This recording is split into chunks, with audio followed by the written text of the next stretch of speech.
Hi friends, அனைவருக்கும் மாலை வணக்கம். தற்பொழுது உங்களிடத்தில் முக்கியமான ஒரு பதிவை பகிர்ந்து கொள்வதற்காக வந்திருக்கிறேன். தற்பொழுது என்ன பதிவுன்னு பார்த்தீங்கன்னா, நம்ம அனைவரும் காவலர் தேர்வுக்காக பயிற்சி பண்ணிட்டு வரோம். ஒரு சில பேர் வேலைக்கு போயிட்டு படிக்கிறாங்க, ஒரு சில பேர் வீட்டில் ஃபுல் டைம் இருந்து படிக்கிறாங்க. ஸோ அனைவருக்கும் ஆல் த பெஸ்ட். அனைவரும் வெற்றி பெறுவதே எங்களுடைய நோக்கம்.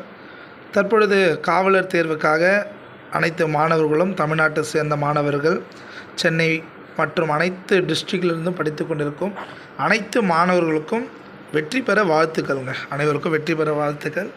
இப்போ என்ன முக்கியமான கொஸ்டின் சார், என்ன முக்கியமான தகவல்னு பார்த்தீங்கன்னா, போன ஆண்டு காவலர் தேர்வில் ஒரு 3-4 கொஸ்டின்ஸ் இம்பார்ட்டண்ட் டேட்ஸ், இம்பார்ட்டண்ட் நாள், முக்கியமான நாள் கேட்டிருந்தாங்க.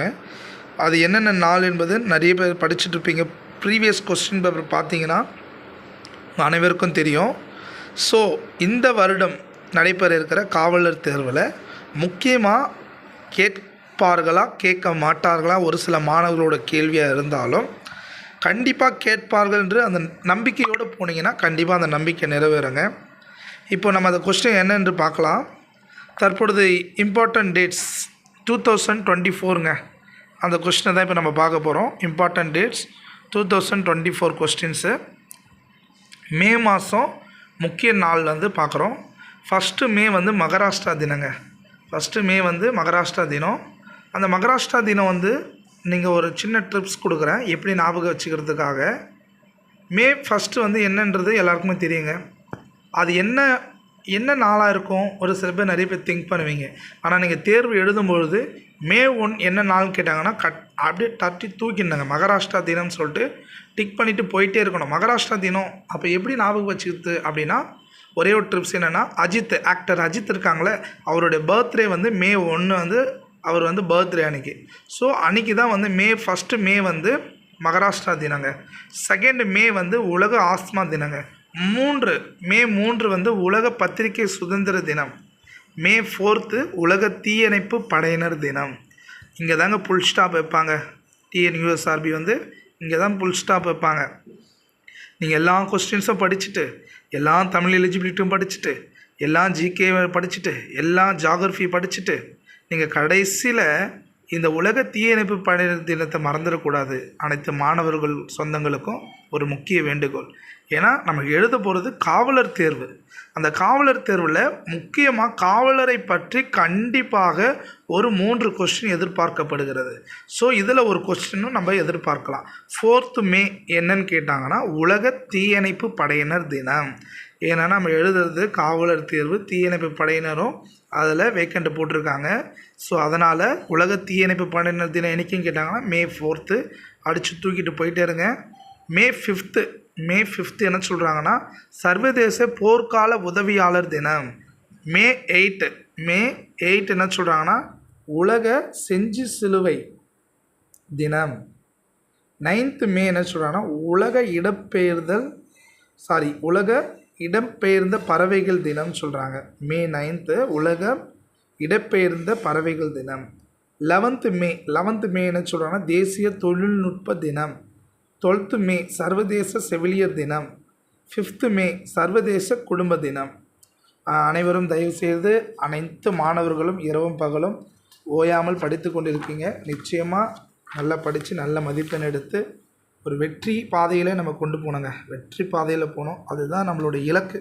நம்ம இலக்கு என்னென்னா வெற்றி பாதை, அதுதான் இலக்கு. அது எவ்வளோ கஷ்டமாக கேட்டாலும் நம்ம அங்கே எழுதுகிற அந்த கொஸ்டின் நம்ம ஏவா பிஆன்லாம் பார்க்காதீங்க. அங்கே என்ன கொஸ்டின் உங்கள் மனசுக்கு தோணுதோ அடித்து தூக்கிடுங்க. வெற்றி நிச்சயங்க அனைத்து மாணவர்களுக்கும். 23 மே என்ன சொல்கிறாங்கன்னா உலக ஆமைகள் தினம். நிறைய பேருக்கு தமிழ் எலிஜிபிலிட்டி படிச்சிருக்கவங்க நிறைய பேருக்கு தெரியும். 150 ஆண்டுகள் ஆமை வாழக்கூடியது.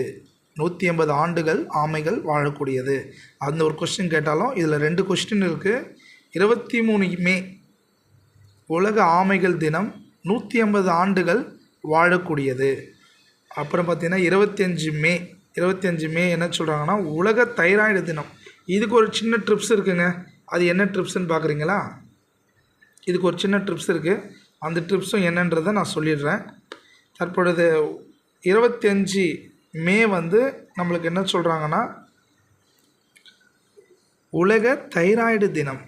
ஒரு தைராய்டு பேஷண்ட்லாம் பார்த்திங்கன்னா மெடிக்கலில் வந்து டேப்லெட் வந்து வாங்கி போட்டுட்ருப்பாங்க டெய்லி. அந்த டேப்லெட் அட்டையில் வந்து பார்த்திங்கன்னா ஒரு ஷீட்டில் 25 டேப்லெட் தான் இருக்கும். அது வந்து நீங்கள் ஷார்ட்டாக வச்சுக்கலாம். தைராய்டு தினத்துக்கு தைராய்டு டேப்லெட்னால் 25 டேப்லெட் தான் இருக்கும். அதுக்கு தான் சொல்கிறாங்க மே 25 உலக தைராய்டு தினம். அடுத்தது 25 அதே நாளில் பார்த்திங்கன்னா சர்வதேச காணாமல் போன குழந்தைகள் தினமும் அன்றைக்கி அனுசரிக்கப்படுகிறது. 28 மே உலக பசி தினங்க. இது நம்ம எப்படி நம்ம நினைவு கொள்வது அப்படின்னு ரொம்ப ரொம்ப ஈஸியான ஒரு ட்ரிப்ஸு என்ன பார்த்திங்கன்னா, சென்னையில் இருக்கவங்க நிறைய பேருக்கு இந்த கொஸ்டின் கேட்டாங்கன்னா கண்டிப்பாக அடிச்சிடுவாங்க. ஏன் சொல்கிறேன்னா, சென்னையில் இருக்கவங்க ஏன் அடிச்சிடுவாங்கன்னு சொல்கிறேன்னா, 28 மே மெரினா பீச்சில் ஃபுட் கோர்ட்டு சொல்லுவாங்க. ஃபுட் கோர்ட் கம்பல்சரி மே 28 தான் அந்த நாள் அந்த ஒரு திருவிழா, ஃபுட் கோர்ட் திருவிழா அனுசரிக்கப்படுது. அதை ஞாபகம் வச்சு நம்ம ஆட்கள் தான் சாப்பாடுனா ஃபஸ்ட்டில் நிற்பாங்களே. ஸோ அதனால் உலக பசி தினம் மே 28 போட்டுருவாங்க. அப்புறம் 28 மேலே பார்த்திங்கன்னா இன்னொரு நாட்களும் சொல்லியிருக்காங்க. உலக இரத்த புற்றுநோய் தினம். 28 மே உலக இரத்த புற்றுநோய் தினம் சொல்லியிருக்காங்க. 3 நாட்கள் சொல்லியிருக்காங்க. மே மாதத்தில் 28ஆம் தேதி 3 முக்கியமான நாள் நம்ம படிக்கிறோம். என்னென்ன நாள்னால், மே 28 சர்வதேச பெண்கள் ஆரோக்கிய தினம். மே 29 ஐநா அமைதிப்படை தினம். இந்த கொஸ்டின் கேட்குறதுக்கு கொஞ்சம் வாய்ப்பு இருக்குங்க ஃப்ரெண்ட்ஸ். எல்லாம் கொஞ்சம் இந்த கொஸ்டினை பார்த்துக்குங்க. 29 மே ஐநா செரிமான ஆரோக்கிய தினம். 30 மே கோவா மாநில உருவாக்க தினம். மே 30 கோவா மாநில உருவாக்க தினம். 31 மே 31 உலக புகையிலை எதிர்ப்பு தினம். உலக புகையிலை எதிர்ப்பு தினம். ஹாய் ஃப்ரெண்ட்ஸ், அனைவருக்கும் மாலை வணக்கம். இந்த இவ்வளோ நேரம் அமைதியாக இருந்து இந்த கொஸ்டினை கேட்டதுக்காக மிக்க நன்றி. தயவுக்கூர்ந்து இந்த நாட்கள் எல்லாம் நிச்சயமாக பார்த்துக்குங்க. ரொம்ப இம்பார்ட்டண்ட் கொஸ்டின்ஸ் தான் நம்ம பார்க்குறோம். ஏன்னா இந்த இம்பார்ட்டண்ட் கொஸ்டின்ஸ் கண்டிப்பாக கேட்பாங்க. இதிலேருந்து கம்பல்சரி ஒரு 3 கொஸ்டின்ஸ் இந்த மாதிரி நாட்களை குறிப்பு குறித்து கண்டிப்பாக ஒரு 4 கொஸ்டின்ஸ் ஆர் 3 கொஸ்டின் கேட்க வாய்ப்பு இருக்குது. So all the best friends. அனைவரும் நல்லா படிங்க. All the best. தேங்க்யூ.